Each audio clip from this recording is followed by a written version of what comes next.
வணக்கம், எப்படி இருக்கீங்க? பார்த்தீங்கன்னா சோறு, வெள்ளைச்சோறு அப்படி நல்ல கொலைய எடுத்து வச்சாச்சு. அதுக்கப்புறம் பார்த்தீங்கன்னா இன்றைக்கி நம்ம 2 பேர் தான் எப்பயுமே சாப்பிடுவோம் இல்லையா?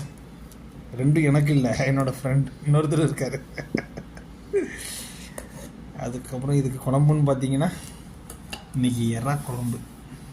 எறாவா விரலா பலபாய்? எறா சாப்பிட்றது ஈஸி, எடுத்து வைக்கிறது எல்லாமே ரொம்ப ஈஸி தான். எனக்கு சாப்பிட்றது ரொம்ப பிடிக்கும். எறா குழம்பு பார்த்தீங்கன்னா அப்படியே எடுத்து ஊற்றுறாரு இப்போ தான். நல்ல சோறு மேலே போடுங்க, இதுலேயும் போடுங்க. எறா பீஸ் இருக்கா இல்லையா? களியாக போயிட்டு இதில் போடுங்க. சூப்பர், சாப்பிட போகிறோம். ஓகே, இன்றைக்கி தான்